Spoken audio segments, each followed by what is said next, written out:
Good morning, everyone. In today's class, we are going to see some introduction about data structures. So first, we will see why we need to study about data structures. For that, let us consider some example. Assume that I am interested in going to a party. So I want to choose a dress for the party. I am going to my room and I am finding the dresses which are arranged like this. Now it will be really difficult for me to choose one dress. Suppose instead of this, if the dresses are neatly arranged in a cupboard, I can easily select the dress and get ready within 5 minutes. This makes my job easy. Let us consider another example. I want to find a C programming book from my library. Now, when I want to go to the library, first I need to go to a particular section where I can find the C programming book. If I go to mechanical section, I will not be getting the book. So I should know that I have to go to CSE or ISE section so that I'll be getting the C programming book. So first I will go to ISE or CSE section. After that, I have to go to the programming section where I can see collection of all the programming books. And then finally, I have to search for the C programming book in that particular section. So what if the books are not arranged like this? So now as a user, I'll be confused how to proceed. Now consider the third example. I want to find the meaning of a word in a dictionary. We all know that the dictionary is arranged in a sorted order. Suppose if the dictionary is not arranged in a sorted order, as a user will be frustrated really to find the meaning of the word. And another example is a monthly attendance sheet. Every faculty will be maintaining attendance sheet of the student. If a students come and approach the faculty and asking for the attendance, faculty will be easily looking the sheet. With the help of the USN number, they will find the attendance of a particular student in a particular month, and they will tell the attendance to the student immediately. So all these things are making our job easy. So now what we can observe from the previous slides is, if we want to retrieve any information easily, we need to arrange the information in some structure. If we don't arrange the information, it will take time for us to retrieve the data. So this is the main reason why we need to study about data structure. So data structure is nothing but it is a way of storing and organizing your data in a computer so that you can easily retrieve the data. If you don't have the data structure, then also you can store the data in the computer, but it will take time to retrieve the data. Our aim is we want to retrieve the data in small amount of time. Okay, imagine that you are sitting in front of your system, you are logging on into the website of some college or some company. If it takes time to load the particular website, we will be bored to see the particular website. So always our aim is we need to minimize the time so that user will be interested in doing the particular application. So in case of data structure, we are going to store the data and organize the data in an efficient way. This is the definition of data structure. Okay, and we have different kinds of data structures available. Every data structure can be used for some specific application. You can't use all the data structure for all type of application. For example, you can imagine if you are standing in a cinema theater to get a ticket, there we are going to use a data structure called as queue. Queue is nothing but whoever entered the queue first, they have to get the ticket first. You should not allow the person who is standing last to get the ticket first. So every data structure is used for some specific application. You should be very careful for what application, what data structure to be used. This is a very important concept in case of data structure. If you don't understand to which application you have to use a particular data structure, then sources of data. We have many sources for data. One is people, we are generating the data. Then machines are generating the data. And if you take some companies, they are generating lot of data and storing it in the cloud. Then institutions, they are generating the data, like our college, they are generating some data. And hospitals, they are generating large amount of patient data. Okay, so these are some of the things which will generate the data. If you see out of these things, which one is generating large amount of data? Can anyone tell me? I have listed only 5 options. Out of these 5 options, can you tell me which will generate large amount of data, highest amount of data? Yes, somebody said something. Machines. Yes, machines. Machines are generating highest amount of data. We are thinking that people are generating highest amount of data. That is not the case. Because whenever you have any machine, that machine is in every second, it will be sensing the data, it will be sending the data to some place for processing. So machines are generating highest amount of data. Okay, so these are some of the sources of data we have. Now, let us see some real-time applications of data structure where you can use some data structures. Let me take the data structure as graph. Okay, in the first year, you might have studied what is a graph. We will study in detail later where this graph data structure is used. You will think why I need to study about the graphs. If you take companies like Facebook, they will store information about your friends who are connected as friends to you, and then who is the friend of that particular friend. Okay, that information they will store. Then the mutual friendship, all these informations the Facebook has to store. For that, they are going to use a graph data structure. Okay, Facebook is using graph data structure to store information about friends, friends of friends, mutual friends, and so on. Okay, similarly, if you take a queue data structure, it is used in certain places like printer. Okay, imagine that in our college, there is one printer which is shared by 10 different faculty members. Okay, all will be giving job to that particular printer. But in which order the printer will print the jobs? Whoever has submitted the job first, that will be printed first. Okay, so there you have to use the data structure called queue, because queue is going to operate in first out. Okay, whoever has submitted job first, that should be printed first. So there you have to use the queue. Then we have a stack data structure. Stack is nothing but last in first out. Whichever comes last, that will be taken first. That is stack. Okay, this stack data structure is used in word processor. When you want to use undo redo operation, when you press the undo button, you might have done some 15 different operations.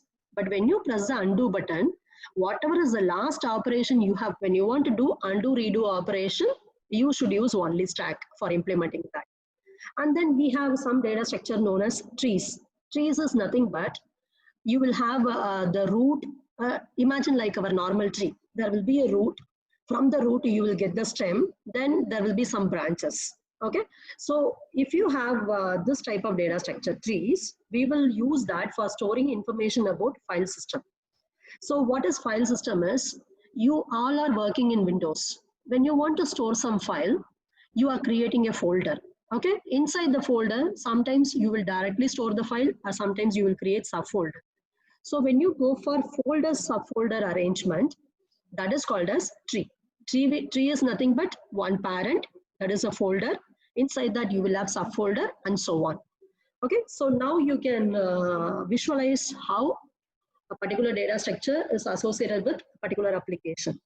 When we proceed with the subject, we will see different types of application. Now I am telling you only some example so that you will understand why we need to consider data structure related to a particular application. Okay, now let us go to classification of data structure. Okay, this classification is very important. Okay, on what basis we are classifying the data structure? Now, if you see the data structures, you can classify them into two types. One is known as primitive data structure and the other is non-primitive data structure. So what is a primitive data structure? Primitive data structure is also known as primitive data type or basic data type. You might have studied in C programming. Can anyone tell me the primitive data types you have studied in C programming? Integer, float, Yeah. double, Yes. character, and a Yes. pointer. Yeah. So we have int, float, double, character, and pointer. This is only for C programming. You can't say that this is a primitive data type for all the programming languages. It changes from one programming language to another programming language. Okay. So now, if you consider C programming, we have studied integer, float, double, character, and pointer. Those are primitive data type. So what is primitive data type? These are the data structures which is defined by the programming language. Okay, they are specific to the programming language. And These data structures can be manipulated directly by writing machine instructions. Don't worry about what is machine instruction now. You will study these details in computer organization and then microprocessor later. Okay, so the primitive data structures are directly manipulated by machine instructions. And they are also called as simple data structures. Okay, and one point is very important here. This primitive data structures will differ from one programming language to another programming language. It's not same for all the programming languages. Now coming to the non-primitive data structure, they are called as derived data structure. Okay, so from where they are derived? They are derived from the primitive data structures specific to a particular programming language. And here, you can't directly manipulate the non-primitive data structures with the help of machine instructions. Okay, whereas if it is primitive, you can directly manipulate, but non-primitive, you can't directly manipulate on the entire data structure. You have to take element by element, then only you have to do the manipulation. And they are also called as compound data structures. Now, this diagram is going to explain the classification of different data structures. So first, we are classifying into primitive and then non-primitive. In primitive, we have integer, float, double, character, and pointer in C programming. If you take non-primitive, we will have linear and non-linear. Again, there is a classification. Okay, so now in our data structure syllabus, we are going to focus only on this non-primitive data structures. We are not at all going to study about primitive because you have already studied in C programming. So we are going to focus only on non-primitive data structures. Okay, so try to understand what is the difference between linear and non-linear. Before going to the explanation, we will see what are the data structures we have in linear and what we have in non-linear. Totally, in the first unit, you are going to study about array. This is a linear data structure. Then stack queue, that you will study in the second unit. That is a linear data structure. Then linked list is also a linear data structure.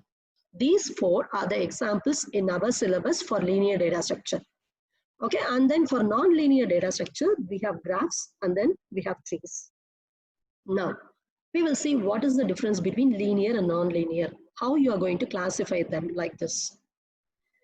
First, let us see linear data structure. So what is a linear is? Linear means sequential. Okay, that is the meaning of linear.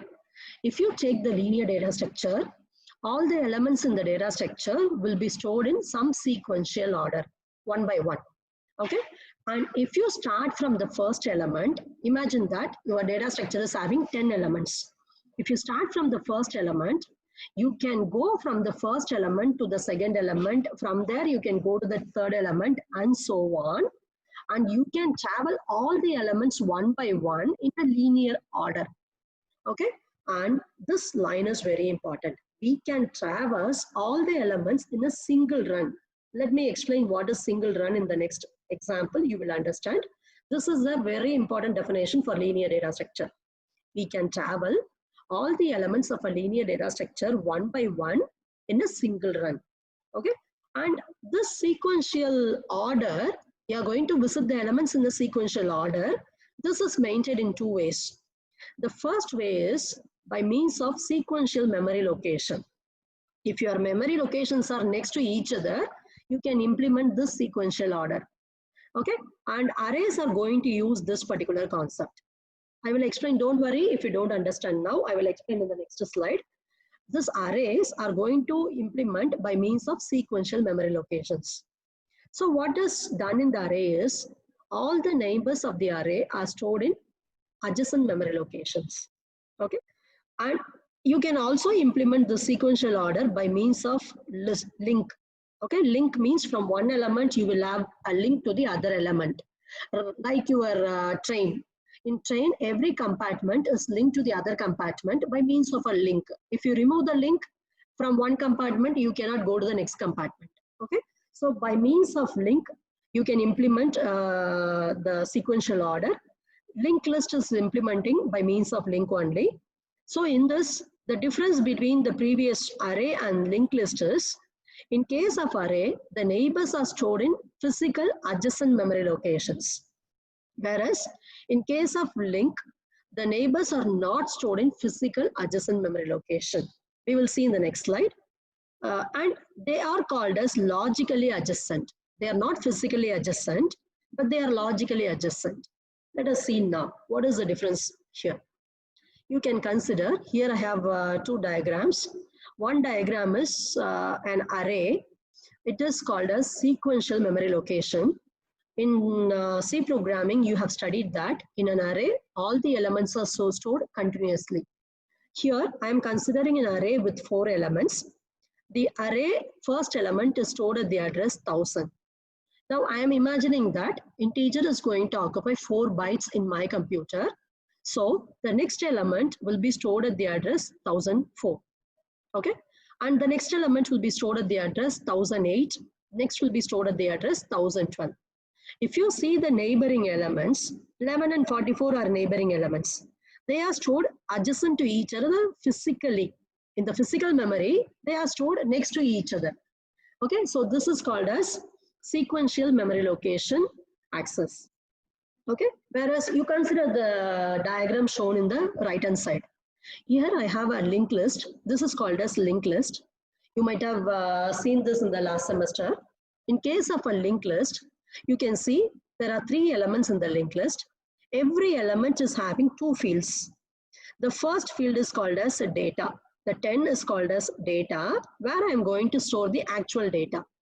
And the next field is called as link. Okay, so what is this link is, with the help of this link only, you will access the next element. It will tell you where the next element is stored in the memory. If you see, 10 is stored in the memory location 4000. 15 is stored at the memory location 1000. And 20 is stored at the memory location 2000. Okay. Now, in case of 10, in the link field, since it is connecting to 15, I will see what is the memory address of 15, that is 1000, that I will store here. Okay. Similarly, in case of 15, the next element is 20, that is stored at the address 2000. So I will store the address 2000 here. If you consider 20, there is no next element for 20. So don't store any address. Instead, we are going to store a pointer known as null pointer. Okay. So null pointer is nothing but it is not going to point to any memory location. So in both the cases, we know how to go from one element to next element. For example, let us consider 11. You go to the address 1000 and access 11. And you know that integer is going to occupy 4 bytes. So to access next element, you go to 1004.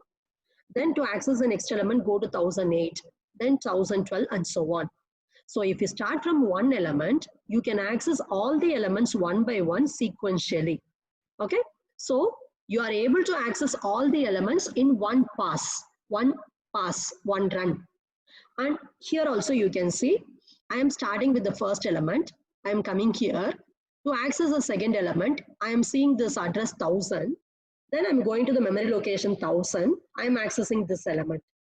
Then to access the next element, I am seeing the address here as 2000. I will go to the address 2000. I will access the next element 20. After that, here I am seeing null. That means I will finish my traversal. So in one travel, in one pass, you are going to access all the elements. If your elements are stored like this is called as linear data structure. Okay.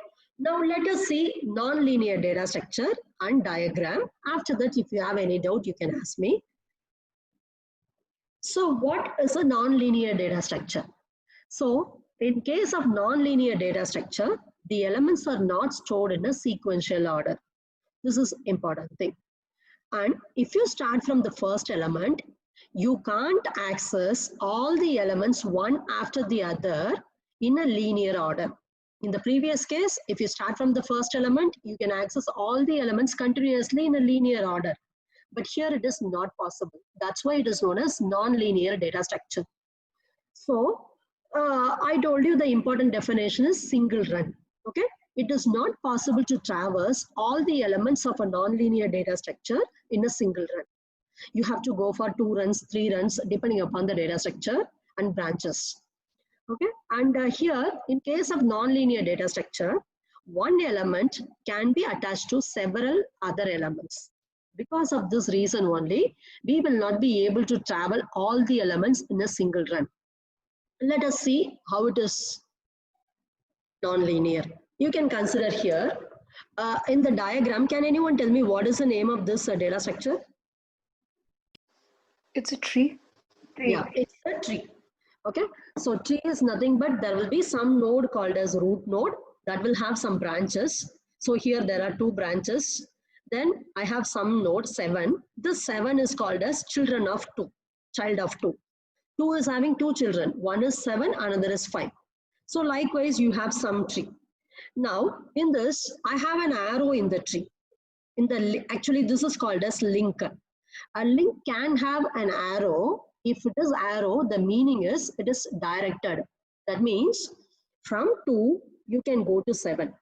But from 7, you cannot go to 2. Okay, there is a direction for your traversal. From 2, you can reach 7. Okay, sometimes the link can be undirected also. That we will study later in the trees in the third unit.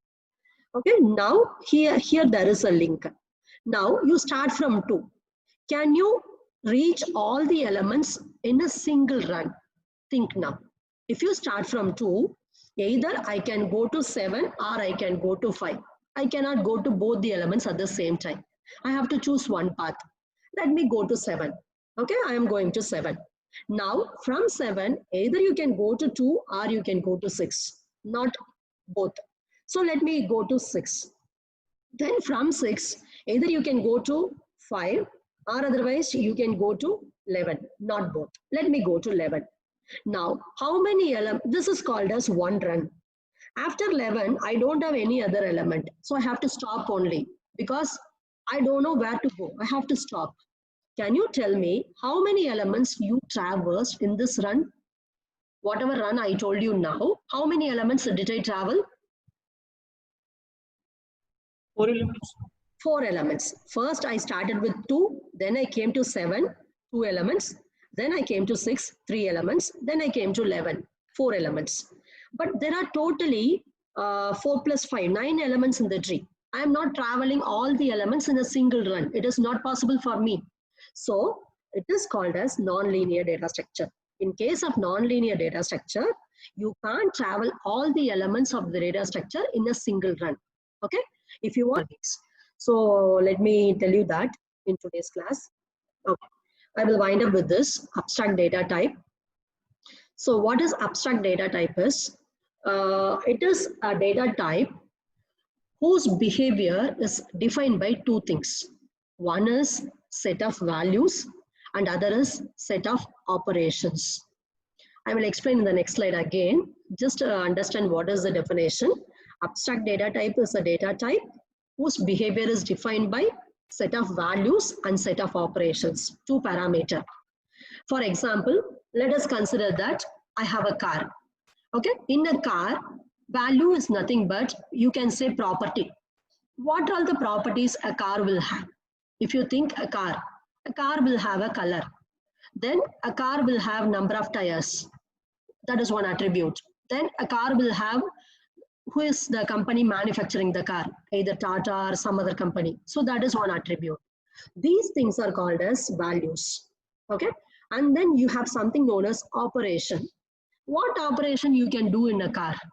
If you sit in a car, you can either press the brake, or otherwise you can press the accelerator, or otherwise you can press a button to play the song.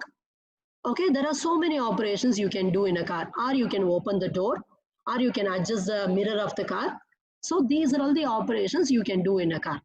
Okay, values are called as attribute, and these operations are also called as methods or functions. Okay, and generally these operations are performed by using functions. You might have studied functions in C programming. Function is nothing but it is going to do certain operations. It will have some instructions which will do the particular operation. Okay, and in case of abstract data type, you will not specify how the operations are performed. For example, you are sitting in a car. Okay, when you press the brake, what will happen if you press the brake in a car? Yes. Slow down. Yeah, car will slow down. Okay, sometimes it is going to slow down and finally it is going to stop. You know that if I press the brake, the speed will be reduced. But do you know how it is working as a user? Are you interested in how it is working? No. We are only worrying about if I press the brake, what operation will be performed. I don't worry how the brake works because it is the work of the person who has manufactured the brake. It is not my work as a user. Okay, so it will know what operation you are going to perform, but it will not tell how exactly the operations are performed. Those details are hidden from the user. That is called as abstract data type. In abstract data type, you will not tell everything. You will tell only the important information and you will hide the remaining details. That is called as abstraction. You are going to provide only essential information, that is the important information, and hide the remaining details. Okay, and it is also known as black box. Black box means if you have a black box, you will not know what is inside the box. You will know that there is a box, but you will not know what is inside it. Okay, so here also we will know that there is a function, but we will not know how the function is implemented in a programming language. Those details are hidden from the user. That is called as abstract data type. And we have multiple ways to implement abstract data type. That only we are studying in this subject. Okay, the examples for abstract data type are whatever we are studying in the subject, all are abstract data types only. Stack, queue, list, tree, graph, all these things are abstract data types only.